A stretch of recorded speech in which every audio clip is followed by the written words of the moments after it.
I'm Bill Bubert, retired Army officer and irregular warfare practitioner and scholar. Welcome to Chasing Ghosts, an Irregular Warfare podcast, the show that examines the mythos, lost history, bad thinking, martial malpractice, and government incompetence that informs so much of irregular warfare. I want to peek behind the curtain at the vast machinery and briar patch politics of insurgency and counterinsurgency, and everything in between. Now, let's go ghost hunting together. Hello, this is Bill, and welcome to episode 28 of Chasing Ghosts, an Irregular Warfare podcast. Today's episode will be devoted to a primer, an introduction to U.S. military special operations forces in the Department of Defense. I say that specifically because I'm not going to talk about any three-letter agency organizations like the paramilitary organizations at the CIA or other organizations within the intelligence community field. Won't be discussing the Coast Guard or the Department of Justice's or the Department of Treasury's various special operations forces that they fielded. Special operations being a phraseology that has been so abused, battered, and bandied about by those who don't actually conduct it but want to have the operator cred that they adopt it. So we are going to confine ourselves to the DoD. We're also going to confine ourselves to vanilla organizations. We're not going to discuss the Army of Northern Virginia. We're not going to discuss SFODD, Delta, the unit, whatever its current permutations are as it refers to itself as America's premier counterterrorism fill-in-the-blanks task force. We all know what that's about.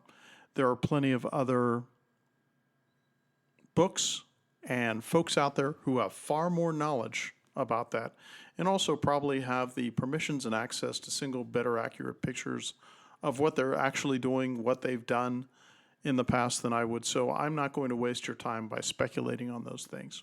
We're just going to talk about the bones and the infrastructure of what I refer to as the vanilla special operations forces in the U.S. Armed Forces.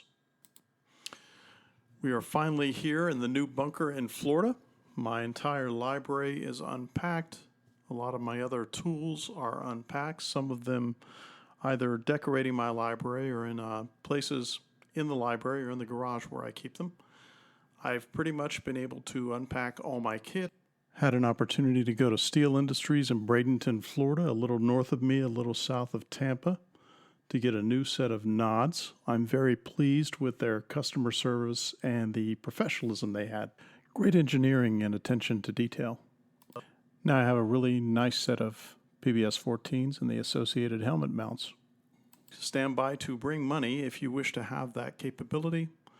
The devices, the mounts, everything like that are quite expensive. If you'll just look at how much a Wilcox G24 and maybe a Night Fighter's J-Arm cost, you'll see why this stuff can be so spendy. That is Steel Industries. You can Gurgle them or Google them or look them up on the computer using the search engine of your choice. Highly recommend them. Great customer service, great prices, relatively speaking, and keep in mind that if you have a $10 head, get a $10 helmet and plan appropriately. As I am wont to do, I love to discuss things, but I also love to find people smarter than I am with witty quotes that they have concerning these kind of things. B.H. Liddell Hart was an historian in the early 20th century who talked about the indirect and the direct fight, wrote books on strategy and tactics in the 20s, 30s, and 40s. Quite a good writer. One of his that I really value is, quote, "The practical value of history is to throw the film of the past through the material projector of the present onto the screen of the future." End of quote. I would like to think that those wise words are probably a guidepost for me throughout the conduct of this entire podcast series, wherever it takes us. T.E. Lawrence, of course, one of my favorites, one of the peak guerrilla practitioners from the early 20th century. End of quote, "We use the smallest force in the quickest time in the furthest place," end of quote. Having spent time in and around U.S. Army Special Forces, I can say that that was a watchword then. I would hope that it would be a watchword now, but I have my own opinions about where U.S. Army Special Forces have gone and what the last 2 decades of fighting in the Middle East have done to it. SOCOM, Special Operations Command, Tampa, Florida, and tentacles all over the planet. Remember here, we're not talking DARCSOF, we're not talking about JSOC, the Joint Special Operations Command, under whom those who shall not be mentioned in this podcast will not be mentioned, but we'll probably talk about them tangentially on occasion. SOCOM in Tampa, Florida, near MacDill Air Force Base, if not conjoined on MacDill Air Force Base, on that curious southern-oriented peninsula on the Gulf Coast of Florida. That's where they're stationed out of, although they're everywhere on Earth, and they have a presence all over the place. There's 56,000 active duty, about 7,400 reserve, and 6,600 civilian personnel. Now, these figures could be out of date. I suspect it could be higher than that. SOCOM, the U.S. Special Operations Command, was a result of a bill in 1986 to take care of the ills and cure the malfunctions that occurred as a result of Operation Eagle Claw in 1979, the failed attempt for the Carter administration to send in a combined task force that had not trained and rehearsed well together to find themselves in the Iranian desert and rescue the hostages that had been taken by the Iranian mullahs and their malcontents and miscreants in 1979. Of course, we all know that was a failure. Maybe again, I know I always make these promises, a treatment in a future episode on Operation Eagle Claw. I urge all of you to take a look at it, but it was probably the inspiration for the Goldwater-Nichols Act in 1986 that gave us the combatant commands planet-wide, among which was SOCOM. I have my own grief about combatant commands, but that is not germane to the subject today, so we won't be discussing that. U.S. SOCOM's components are the U.S. Army Special Operations Command, USASOC, the Naval Special Warfare Command, NSWC, or WARCOM, some refer to it as, Air Force Special Operations Command, AFSOC, and the Marine Corps Forces Special Operations Command, MARSOC. Joint Special Operations Command, JSOC, is a U.S. SOCOM sub-unified command, but we probably won't be discussing them today. Once the planet had been demarcated into these various combatant commands, of course, SOCOM had to have what they call TSOCs, which is Theater Special Operations Commands. Now, the Special Operations Command South, SOC South, is located at Homestead Air Force Base, Florida. They support the U.S. Southern Command, and its CCSA is the Army. SOC Africa, Stuttgart, Germany, where I spent some time, supports U.S. Africa Command. Its CCSA is the Army. And SOC Europe, SOCEUR, Stuttgart, Germany, supports U.S. European Command. Its CCA is the Army. SOC Central, SOC Cent, MacDill Air Force Base, where SOCOM happens to be on that Tampa Peninsula, supports U.S. Central Command. Its CCA is the Air Force. SOC Pacific, SOC PAC at Camp Smith, Hawaii, supports U.S. PACOM, Pacific Command. Its CCSA is the Navy.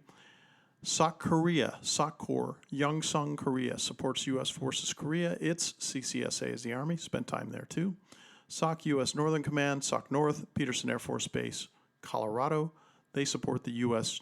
Northern Command. Its CCSA is the Air Force. A CCSA is a Combat Command Support Agent. You'll find them logistics, you'll find them transportation, POL, whatever the case may be. So they're all over the place.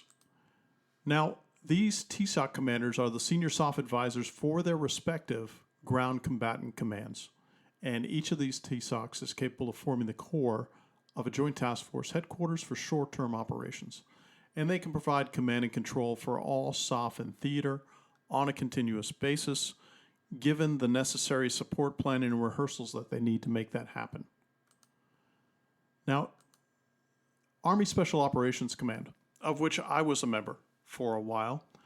U.S. Army SOF includes approximately 27,000 soldiers from the active Army, National Guard, and Army Reserve, we have to keep in mind when it comes to Special Forces, for instance, I'm a veteran of 12th Special Forces Group, and we drilled out of Hamilton Airfield in Marin County in California, and they have since gone the way of the dodo. They were folded as U.S. Army Reserve organizations into 19th and 20th Group in the National Guard, which I have on good information happens to be the two most well-populated and well-manned groups out there as far as folks, and they do both reserve and active duty missions.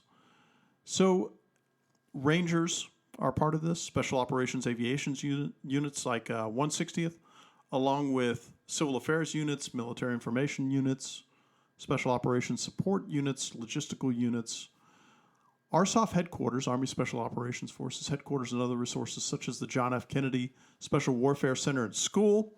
Those who know what the word Pineland means will be able to get nostalgic about that, are at Fort Bragg, North Carolina.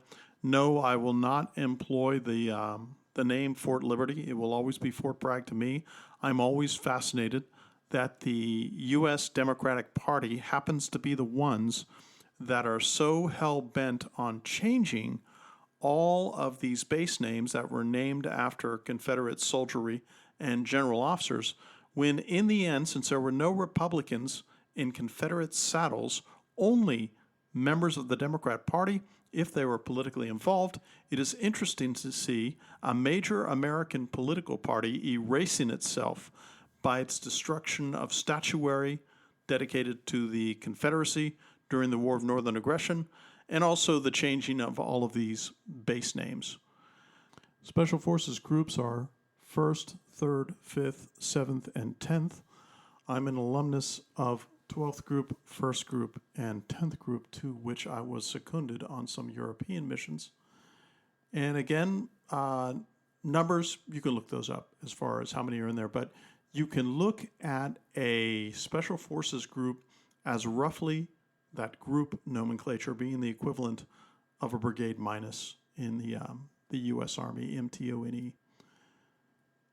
They're stationed all over the place: Fort Bragg, Fort Lewis, Fort Campbell, Kentucky, where I served in the 101st Airborne Division, Fort Carson, Colorado, and Elgin Air Force Base, Florida.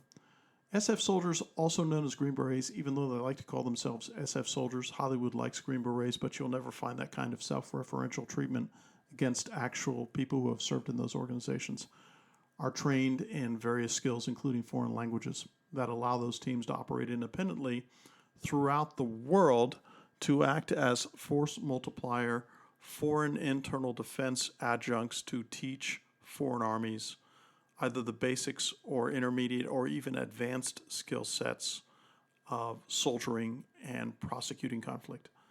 I mentioned those two Army National Guard Special Forces groups are 19th and 20th. I think that they are based respectively in Utah and Alabama. In addition, an elite airborne light infantry unit specializing in direct action operations, which is the 75th Ranger Regiment, and its 3 battalions, is stationed in both Georgia and also on the West Coast up in Washington. And there are about 800 soldiers each with support battalions and logistical footprints. Army Special Operations Aviation Unit, the 160th Special Operations Aviation Regiment Airborne SOAR. They consist of 5 battalions and headquartered at Fort Campbell, Kentucky, flying a number of MH-designated rotary wing aircraft to include Little Birds, MH-60s, MH-47s.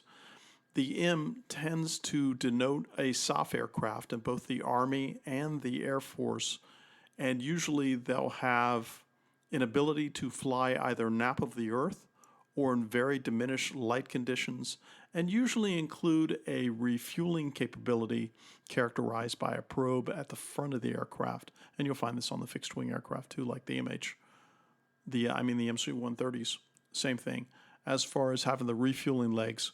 And of course, the concomitant mechanical and logistical capability to fly those long distances and long hours.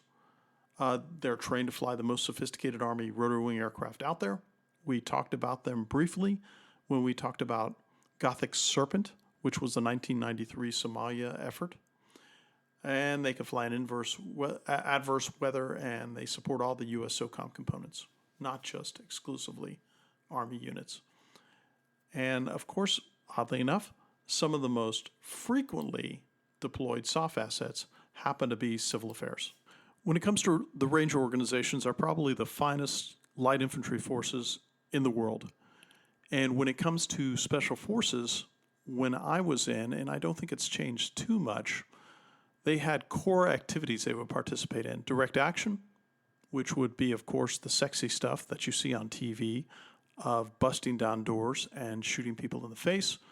Special reconnaissance and strategic reconnaissance, which is where you would be in a hide site to determine, assess, and report back on enemy threat movements, those kind of things. Unconventional warfare, which would be the original force multiplier mission that was envisioned in the 1950s and the 1960s when Special Forces first got its own institutional beret and was championed by John F. Kennedy to go in with a 10 to 12-man team, 12-man team ideally, but try getting a 12-man team out there on an extended deployment. Good luck.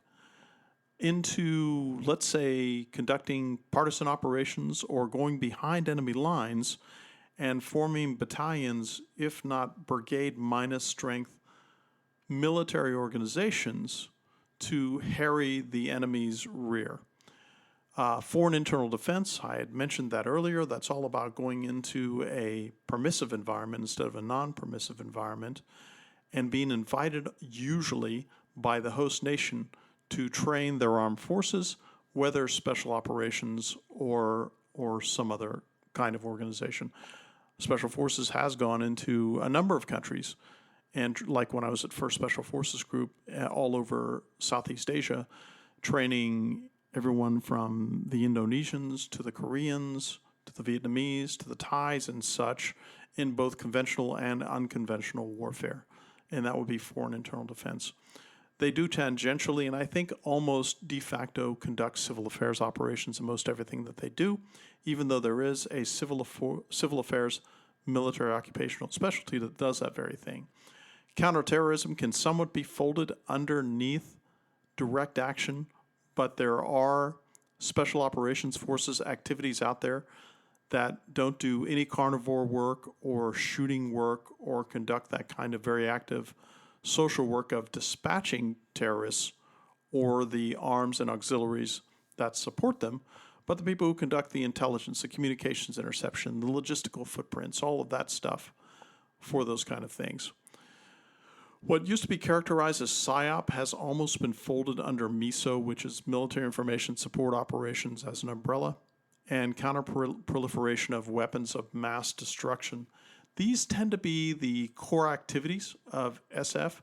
Now, of course, you'll also have security forces assistance, and of course, they love to talk about counterinsurgency. And anybody who has listened to this podcast for more than an hour and heard me bloviate about it knows how I feel about counterinsurgency. And other missions such as hostage rescue and recovery and foreign humanitarian assistance. There was, at one point when I was assigned to the SF group in Okinawa, where we did foreign humanitarian assistance during Bangladeshi flooding. Also, one could say that could be characterized by demining missions that have been conducted planet-wide by SF soldiers, EOD soldiers, and others. Hostage rescue and recovery, I just mentioned that. What happens there is that there are two special forces organizations, two battalions that are focused forward outside of CONUS. That would be the one in Okinawa, Japan, which is 1st the 1st, and 1st of the 10th, stationed out of Stuttgart, Germany, and they originated in Betolz, Germany. And they are the battalion footprints that are there that can be called up for those kind of regional operations where time is of the essence and something has to be done. If any of you saw the movie 13 Hours, which I thought was a really good movie, almost like Black Hawk Down, where it was very representational in a realistic fashion of what small unit combat looks like and how dirty it is, how harrowing it is, and how horrible it is. Well, in that movie, the 1st of the 10th was one of the organizations that had been called upon to help the beleaguered company station that was under fire after the ambassadorial residence had been destroyed. One quick editorial pause. Former colleagues of mine and I who served in SF together, they were carnivores, I was an herbivore as support to SF. We are agreed that special forces and other SOF organizations in Afghanistan, Iraq, Libya, the Horn of Africa, Yemen, possibly Syria, where things are still hot. We're so drunk on direct action, so drunk on DA, that as sexy and wonderful as that can be to certain folks who are attracted by that, Ranger Regiment, 0311, Marine Infantry, and even most light infantry organizations and airborne organizations and air assault organizations in the U.S. modified table of organizational equipment for divisions throughout the country and around the world where they may be based are perfectly capable of conducting those kind of missions. And because of that, they did that, Special Forces did that at the expense of unconventional warfare and guerrilla activity, counter-guerrilla activity, and actually going in there and doing the hard work of creating fighting organizations from indigenous forces. I think it went a long way towards taking away a lot of the very unique fighting power, efficacy, and effectiveness of U.S. Army Special Forces, if not the entire SOF organization in the Pentagon infrastructure. Rant off. Now we move to the Air Force Special Operations Command. One of the Air Force's 10 major commands, approximately 19,500 active reserve and civilian personnel. Please take these numbers with a grain of salt. Maybe higher, maybe lower. 11 AFSOC units operate out of 4 major continental United States locations and 2 overseas locations. The headquarters for AFSOC, 1st Special Operations Wing, 24th Special Operations Wing, and the Air Force Special Operations Air Warfare Center are located at Hurlburt Field in Florida. The Air Force Special Operations Air Warfare Center, they're responsible for the training, education, irregular warfare program, innovation development, and the operational testing there. U.S. Air Force Special Tactics Organizations, unlike the SEALs, who almost seem to come out of training, and even all of them, with a penchant for publicity and tooting their horn and talking about what they do whenever a camera or a microphone is in front of them, the Air Force tends to be a lot more hesitant about that, and you don't hear all that much about them. So they have something called U.S. Air Force Special Tactics Squadrons. The primary mission of 24SO, for instance, is they provide special tactics forces for rapid global employment to empower air power success. I know that's a mouthful. 24SO is U.S. Special Operations Command's Tactical Air and Ground Integration Force and the Air Force's Special Operations Ground Force, and they enable the global access, precision or near precision strike, and personnel recovery operations. By the way, PR, personnel recovery operations. That's what gives pilots and aviators, that would be Air Force and Navy respectively, the confidence and trust that when they go in harm's way, either alone and unafraid, or together in organizations, units numbering up to a squadron, and they happen to either have to bail out of their aircraft, very rare these days, or have to do a forced landing, either fixed wing or rotary wing. You don't want to do either one of those, by the way.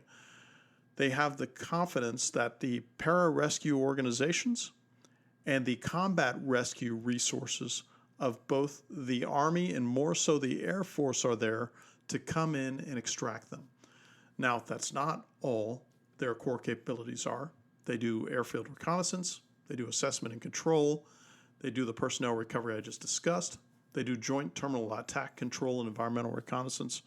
For instance, CTT, the combat controllers in the U.S. Air Force probably have one of the steepest and longest training pipelines. I think their attrition rates are abominable, but it's almost 3.5 years to be a CCT, and a CCT is that organization that probably, when you think about it, is fascinating, is that one man who's standing there with his 140 pounds of kit, most of which is radios, on his back or at his feet, and he is literally the combat air controller. Think of an air traffic controller, but with a lot of aircraft at his disposal. He's calling them in and guiding all the terminal ballistics for everything that they bring to the game, whether that is dumb bombs or JDAMs or precision-guided munitions, guiding in gun trucks, huge bombing runs, whatever the case may be. When you think about it, these Air Force CTTs may be the most lethal single human in the military history of mankind. Now, Special Tactics is composed of Special Tactics officers, the combat controllers I just talked about, combat rescue officers, para-rescuemen, another really long training pipeline because they have to be qualified not only as paramedics, but also in scuba operations, scout swimmer operations, jumping operations, those kind of things. Special operations weather officers and airmen, air liaison officers, tactical air control parties and operators, and a number of combat support airmen who comprise 58 Air Force specialties. These guys are studs, and they do a lot of hard work. Now we talk about the Navy. I may be wasting my breath because everybody's heard of what sea, air, and land operators do. Naval Special Warfare Command, also known as WARCOM to the guys within. Now, it's comprised of approximately 10,000 personnel, including active duty special warfare operators known as SEALs, special warfare boat operators known as special warfare combatant craft crewmen, reserve personnel, not a lot, support personnel, and civilians. Now, NSWIC is organized around 10 SEAL teams, 2 SEAL delivery vehicle teams, and 3 special boat teams. Special boat teams would be surface teams. SEAL teams consist of 6 SEAL platoons each of those consisting of 2 officers and 16 enlisted personnel. Do the math there and you find these SEAL teams may not be as large as you thought when you look at the actual operators. Now, of course, if we switch our focus here from special operations and we go up to conventional forces, what you do find is what we characterize as a tooth-to-tail ratio, which means that for every trigger puller that's out there, that infantryman, whether he's the 11 Bravo in the Army or the 0311 guy in the Marine Corps, both of them very capable light fighters and mechanized fighters on the ground who will close and with the enemy and do the dirty work involved in that kind of thing. One thing I did want to mention is that, and this is an umbrella thought and sentiment about all of these special operations forces, is that what you're seeing very small organizations for the most part, even though they have very big tails, maybe even exceeding that 1 to 10 or 1 to 11 tooth-to-tail ratio that I just talked about, where you'll have the trigger pullers, but you're going to have tens, if not dozens of folks behind every one of them who provide the logistical footprint, the training modality, the facilities, and all the things that allow them to engage the enemy and press their triggers and be assured that once they have exhausted everything they have at their disposal or called in what they need, there's more waiting for them. What these special operations forces, for the most part, do is they use tactical means to achieve strategic objectives, and that would probably be the reason why they exist in the first place. And one could call that, I think the phraseology is strategic compression. Again, to the SEALs. The major operational components of NSWC include Naval Special Warfare Group 1, 3, and 11, stationed at Coronado, and Naval Special Warfare Groups 2, 4, and 10, and the Naval Special Warfare Development Group in Little Creek, Virginia.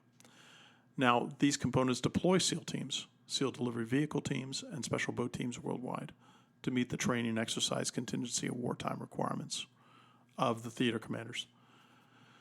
Now, because SEALs are considered experts in special reconnaissance and direct action missions, primarily counterterrorism skills, NSWC is viewed as a well-postured organization to fight a globally dispersed enemy ashore or afloat.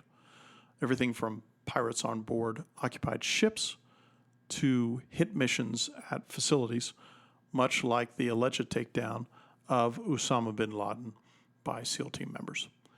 They can operate in small groups and have the ability to quickly deploy from Navy ships, submarines, and aircraft, overseas bases, and forward base units. What you find with SEALs is that they're an extraordinarily expensive organization to get to the fight, unlike the others. Mind you, absent U.S. Air Force Special Operations Wings, none of these organizations, to include the SEALs, would have the capability, legs, or traction to get where they get. So to me, it's almost like a cruciform, a critical path to making all this happen is going to be U.S. Air Force Special Operations Command. Otherwise, you don't have the global planetary reach of getting these very talented young men, and in very few cases, young women, to where they need to be to conduct the social work they have been assigned. On November 1st, 2005, DoD announced the creation of the Marine Special Operations Command, MARSOC, as a component. They have since reflagged themselves to the U.S. Marine Corps Forces Special Operations Command. Now, MARSOC consists of a Marine Raider Regiment, which includes 1st, 2nd, and 3rd Marine Raider Battalions, the Marine Raider Support Group, 1st, 2nd, and 3rd Marine Raider Support Battalions, and the Marine Special Operations School. Now, MARSOC headquarters, the 2nd and 3rd Marine Radar Battalions, the Marine Special Operations School, the Marine Raider Support Group, they're stationed at Camp Lejeune, North Carolina. 1st Marine Raider Battalion, stationed at Camp Pendleton, California. MARSOC forces have been deployed worldwide to conduct a full range of special operations activities. And MARSOC missions include direct action, special reconnaissance, foreign and internal defense, counterterrorism, and information operations. You're probably seeing a concurrent motif throughout what the ground forces tend to do here. Ground, for the SEALs, of course, being reach the beach. And they currently have around 3,000 personnel assigned. Youngest son served 4 years in the Marine Corps. He supported these guys, did not get in that training pipeline. Again, this training pipeline, I have heard, can be 2 to 3.5 years. Long time.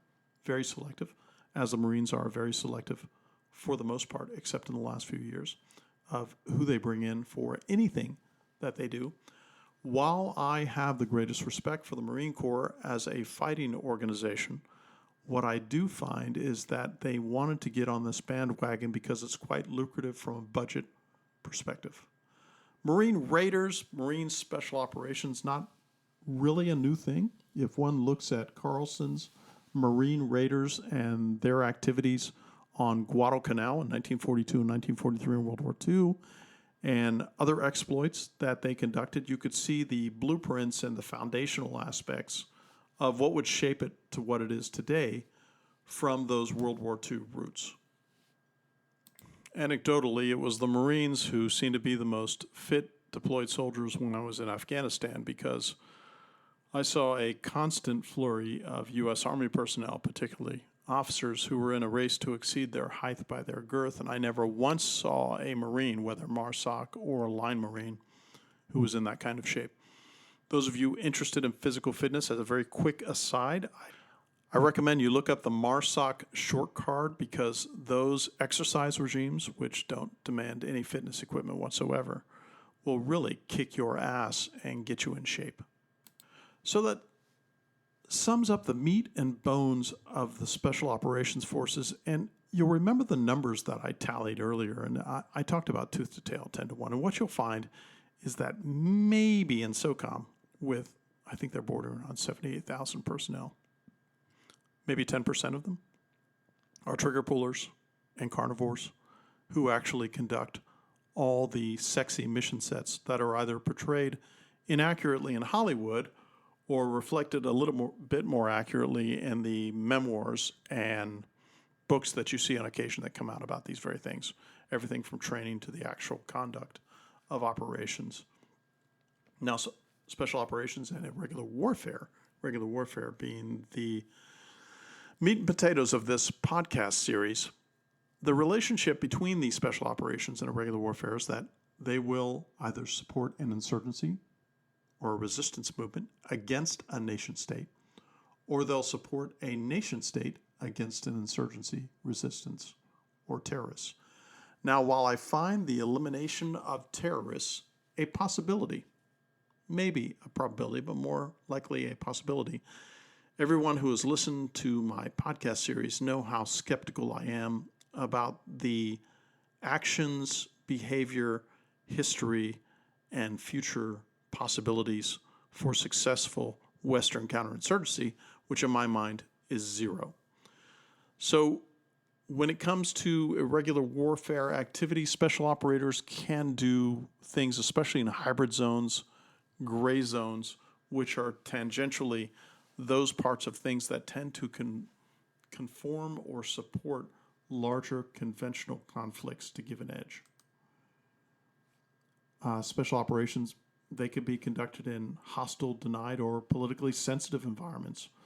When we say denied, we usually talk permissive and non-permissive, and what permissive means is that when one would conduct foreign internal defense missions at the request of the Indonesian or Egyptian government, that's in a permissive environment because you've been invited to go there.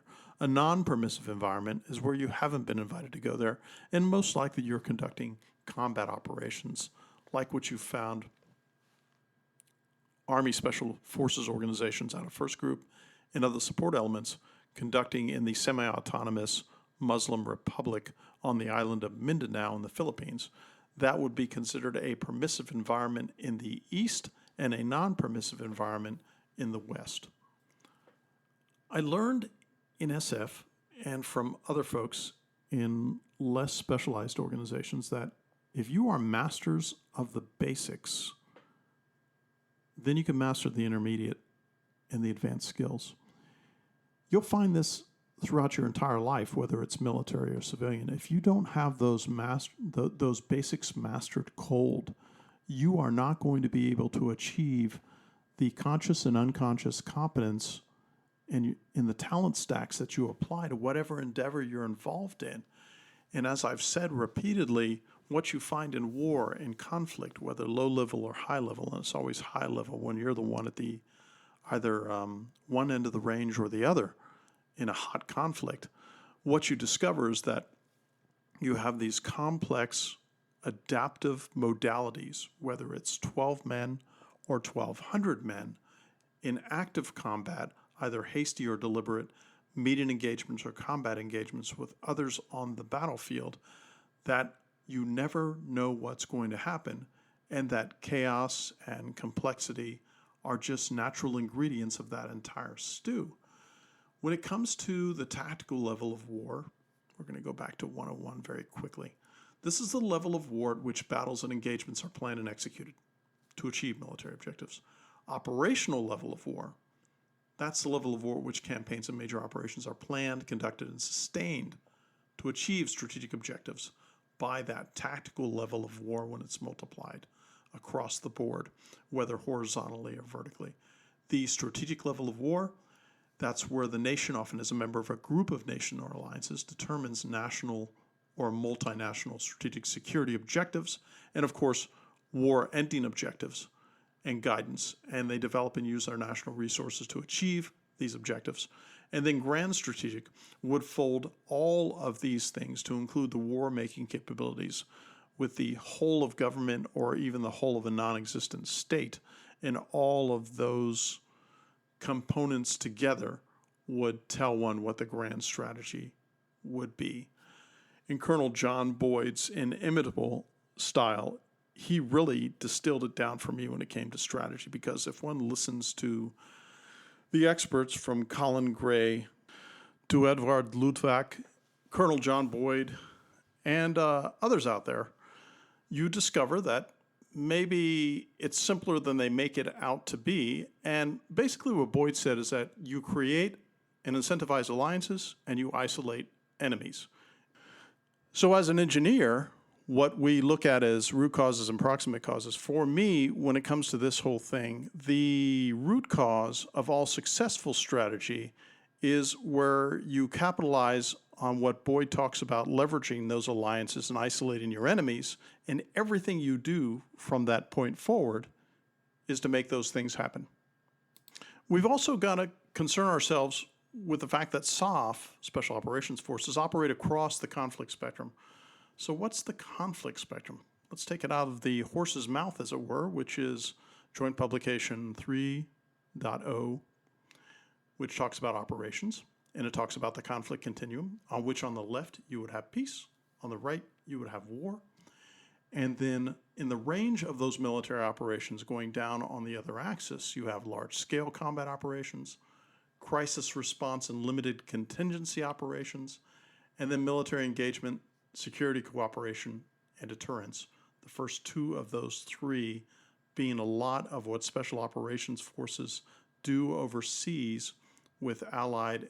Now, there's a very interesting publication out there called the Unconventional Warfare Pocket Guide, version 1. Mine's from 5 April 2016. Maybe they've updated it. I was too lazy to check it out. But what they do is they have the phases of UW, numbered, of course, in this case, from 1 to 7.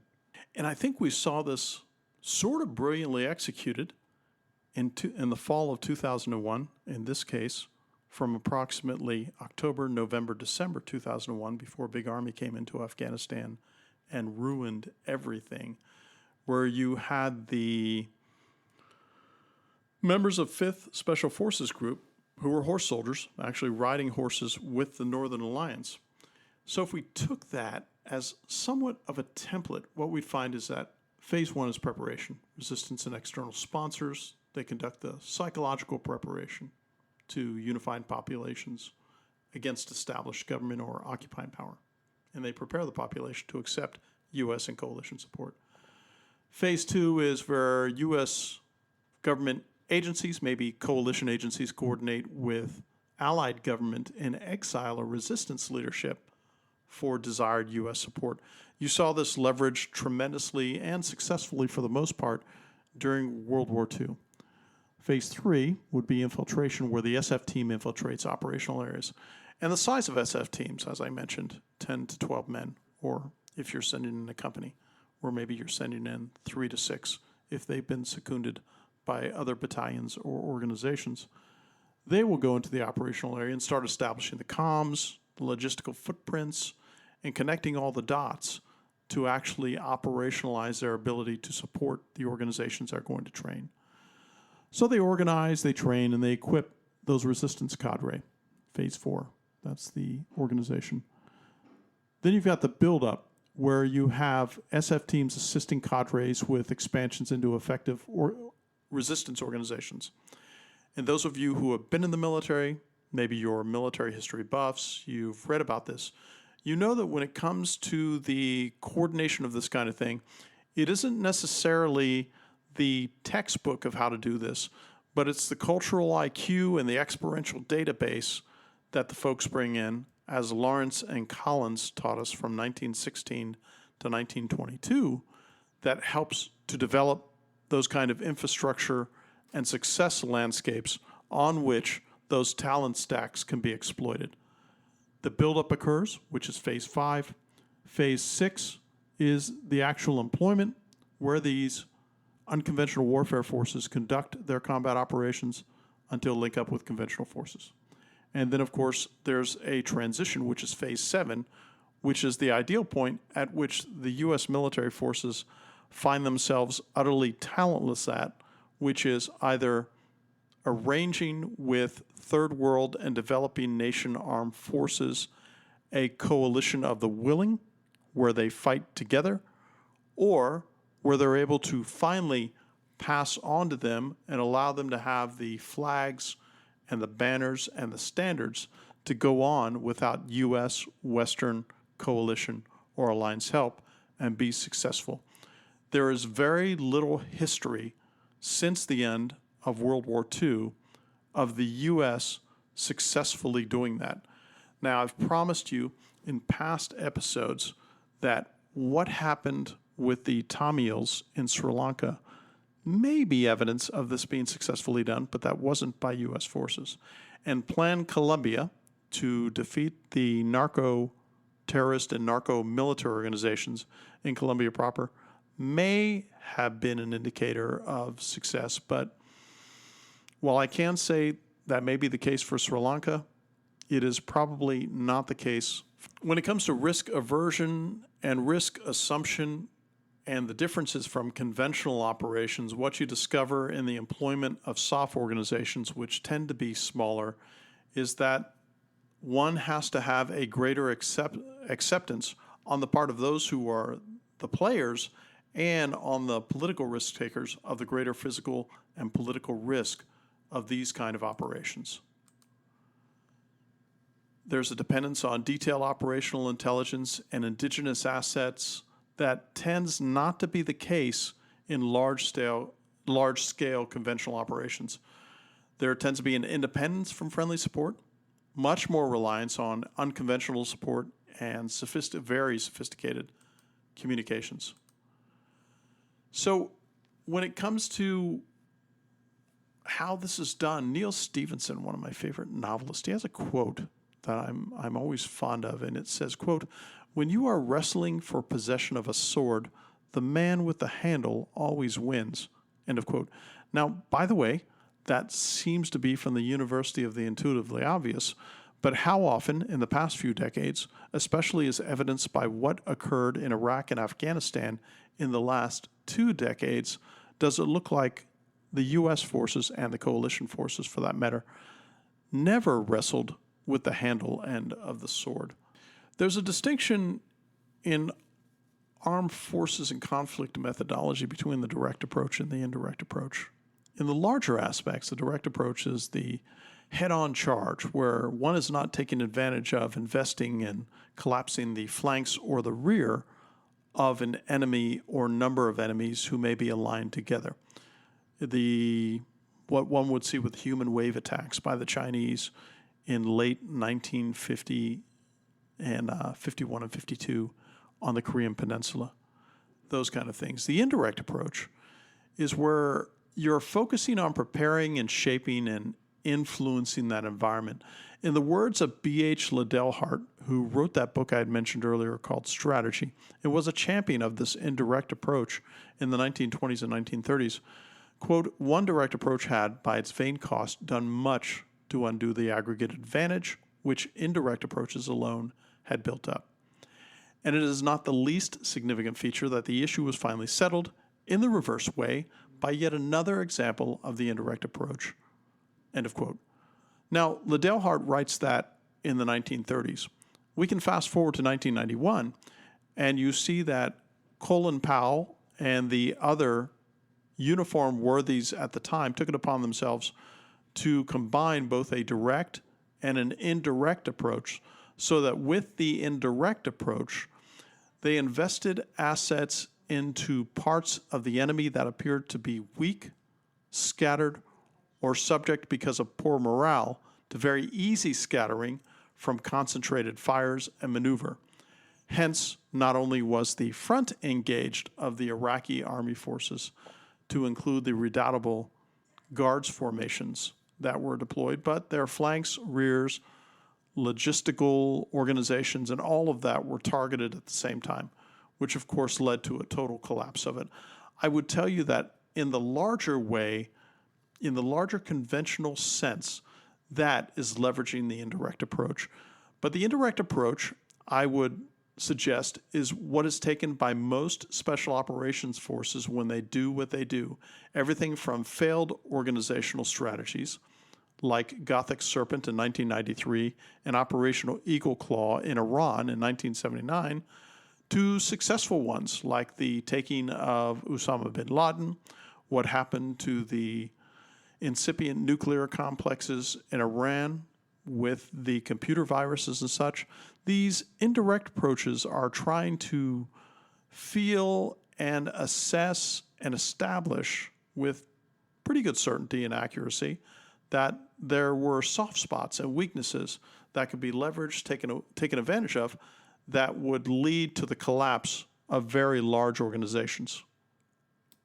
I know that you hear me bag a lot on the lack of efficacy when it comes to counterinsurgency and, for the most part, conventional operations on the part of American forces, if not Western forces, since the end of World War II.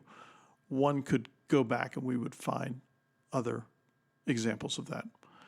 But I did want to hit some dates to show that historical special operations go back a fairly long way. And I confine myself to about the end of World War II because I could go back to Rogers Rangers during the French and Indian War, the Cousins War, that ended in 1765.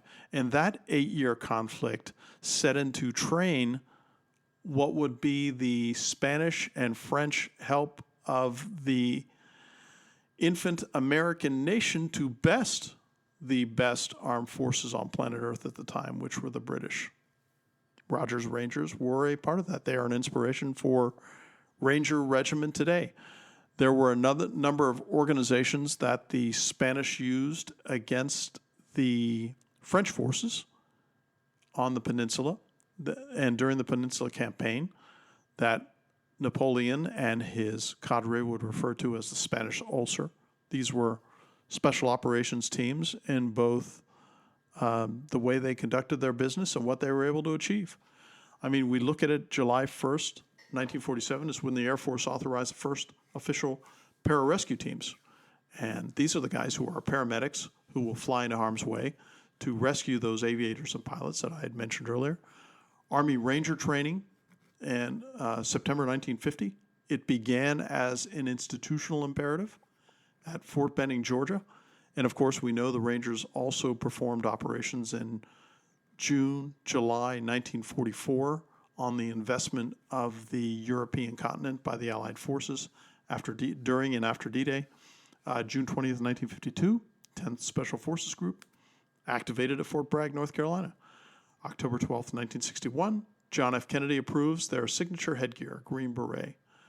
And June 19th, 1957, because of what was experienced in Korea, the Marine Corps officially activates Force Recon, one of their earlier very competent special operations organizations. April 14th, 1961, the Air Force Tactical Air Command establishes the 4400th Combat Crew Training Squadron to fly operations against guerrillas. And by the way, there is an organization in the Air Force that sort of does a U.S. Army Special Forces mission. And what that is they go and they train third world and developing nations, for the most part, how to create air forces. And that's a pretty unique special operation organization, I think. January 1st, 1962, Navy SEALs are officially established.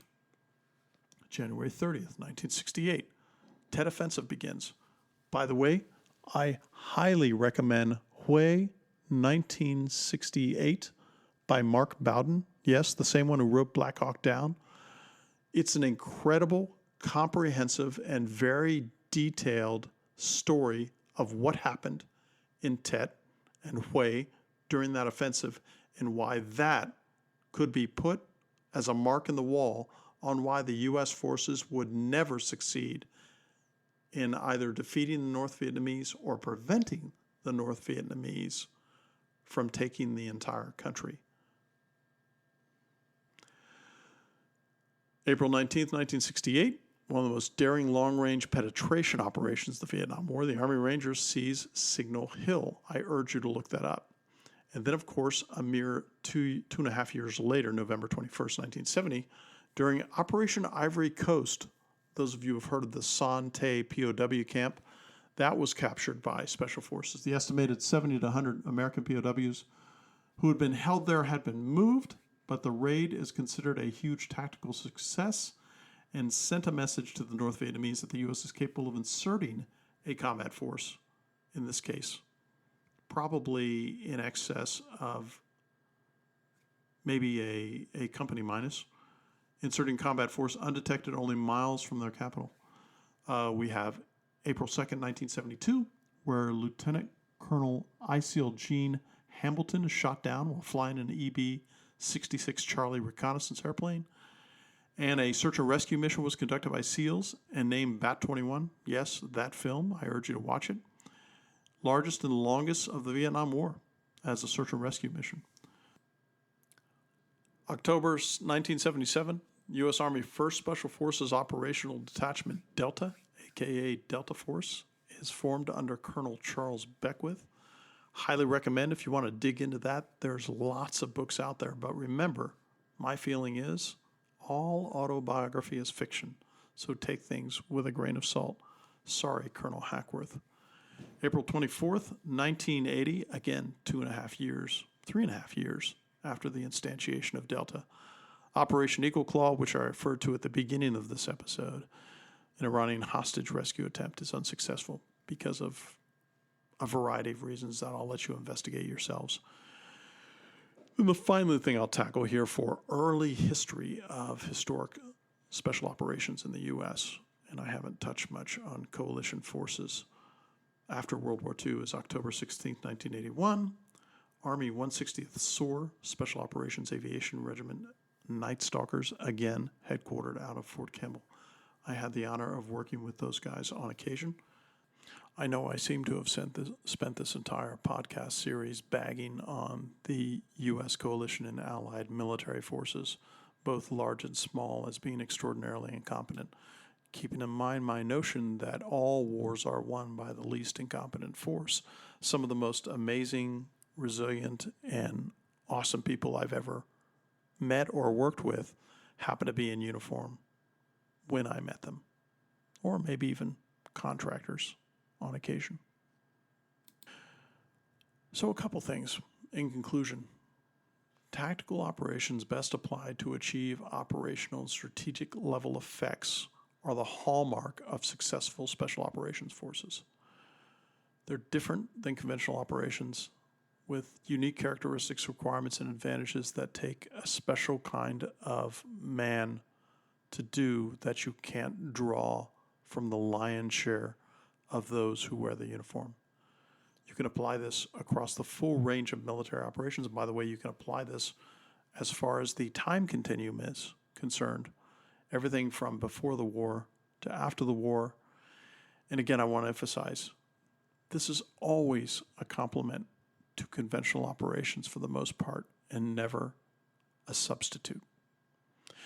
So that concludes our brief overview and primer on U.S. Special Operations Forces, and in parentheses I put vanilla, not dark. And thank you for joining us. I wanted to provide you with one corrective, and that was last week when I talked about the extraordinary training by Bob Keller at Gamut Resolutions, headquartered here in Florida, where I now live.